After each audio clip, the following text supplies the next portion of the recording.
Tu rêves de passer des cotes élevées? Aujourd'hui, je lève le voile sur une stratégie secrète, une technique qui va révolutionner tes analyses de match. Imagine un instant pouvoir savoir quand tout le monde a tort. C'est le moment de découvrir comment les grosses cotes, souvent ignorées, peuvent devenir ton terrain de jeu préféré. Si tu es prêt à voir les analyses de match sous un nouvel angle, à apprendre à déceler les opportunités que la plupart négligent, alors tu es au bon endroit. Bienvenue dans l'univers où les cotes élevées ne sont plus un mythe, mais une réalité accessible. Et avant tout, déjà, merci pour tous vos messages de remerciement, que ce soit pour mes analyses journalières ou que ce soit pour IA Pronostic. Tu sais, IA Pronostic, c'est la seule intelligence artificielle aujourd'hui qui vous aide sur vos analyses de match, et on a rajouté encore sur ce mois de février plus de 6 IA, donc toutes sur les buts foot. Donc l'intelligence artificielle va analyser tous les matchs pour te dire ceux qui vont avoir plus de 3,5 buts, donc une IA spécialisée là-dedans, une IA spécialisée sur les plus de 2,5 buts, moins d'1,5 but, moins de 2,5 buts et moins de 3,5 buts, et bien sûr les deux équipes qui marquent BTTTS. Et tout ça, c'est dans l'onglet IA but foot. Voilà, tu as toutes les IA ici, donc dans IA but foot, donc toutes les IA spécialisées sur les buts. En tout cas, ne t'inquiète pas, si aujourd'hui tu n'y arrives pas sur les analyses de match,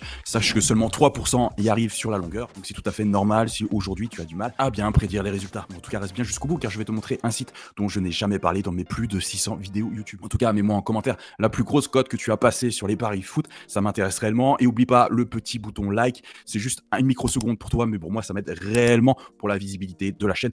Merci à tous ceux qui vont liker. Alors on va rentrer dans le vif du sujet en regardant comment on peut vraiment passer des grosses cotes foot, et je vais t'expliquer une technique qui va être très simple. En fait, tu vas te focaliser sur quoi? Tu vas te focaliser sur un très fort, un favori qui va rencontrer un très nul, un très faible. En fait, ça se passe toujours plus ou moins de la même façon, c'est-à-dire que le gros favori, c'est-à-dire souvent le premier du classement, affronte le plus faible. Donc qu'est-ce qui se passe? Il va faire tourner son équipe, il va faire jouer son équipe B. Qui dit faire tourner son équipe et qui dit faire jouer son équipe B dit que les joueurs ont très peu d'automatisme puisqu'ils n'ont pas l'habitude de jouer, et qu'en plus ils vont jouer avec certains titulaires indiscutables, et que du coup le niveau de l'équipe number one, l'équipe la plus forte, sera bien plus faible qu'à l'habitude. Et qu'est-ce qui se passe aussi pour l'équipe qui est tout en bas du classement?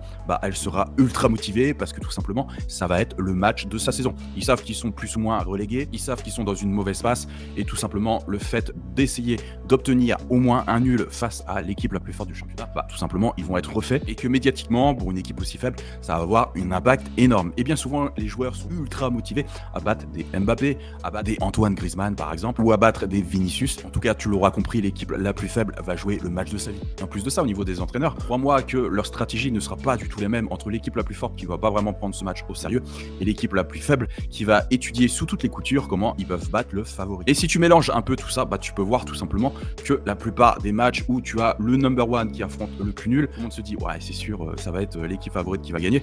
Pas du tout, beaucoup perdent de l'argent sur ces matchs là. Et tu as une façon très simple de voir. Moi ce que j'aime bien faire c'est regarder sur Allstat Area par exemple. Tu cliques sur le petit i des matchs qui sont ici, et en un seul coup d'œil tu peux voir le classement de l'équipe à domicile, le classement de l'équipe à l'extérieur, et tu peux voir aussi à travers les années quand ils sont affrontés dans différents scénarios, c'est-à-dire soit tous les matchs, soit quand Torino est à domicile ici, soit quand Torino est à l'extérieur. Bon là Torino sera à domicile, mais tu peux voir voilà qu'est-ce qui s'est passé à travers les années. Et tu as aussi un petit classement par pourcentage, donc ce qui est bien utile. Cela tu peux voir que la Lazio gagne 45% des matchs, ce qui n'est pas énorme, mais des fois tu as des pourcentages qui sont bien plus conséquents pour la victoire d'une équipe. Et maintenant on va voir les trois équipes où ça arrive vraiment très régulièrement et quasiment à chaque saison, où ils se font surclasser par une équipe ultra mauvaise. Donc la première équipe ça va être Barcelone. Barcelone, tu l'en as ici, et tu vois par exemple ils ont fait dernièrement un nul contre Grenade. Et si tu regardes les cotes, ce qui est pas mal avec SofaScore, c'est que tu connais directement la cote du match, on était sur une cote à 8 pour le nul. Et quand tu regardes le classement, tu vois que Barcelone c'est un ultra favori et Granada c'est les avant-derniers. Et tu vois que même quand Barcelone joue à domicile contre l'avant-dernier, bien souvent l'équipe n'est pas très motivée.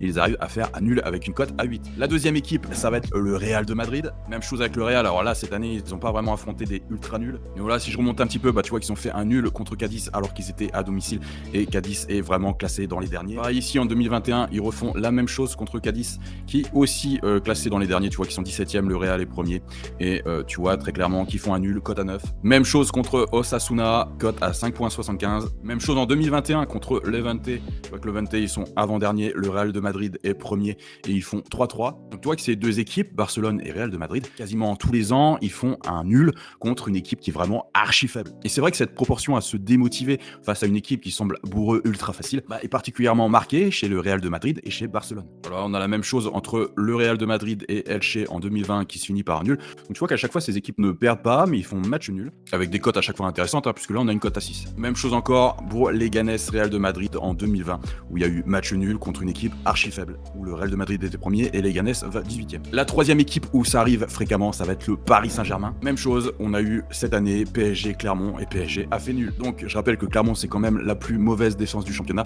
c'est quand même la plus mauvaise attaque du championnat, et le PSG, c'est la meilleure attaque du championnat et la meilleure défense du championnat. Et on arrive quand même à avoir un nul entre ces deux équipes.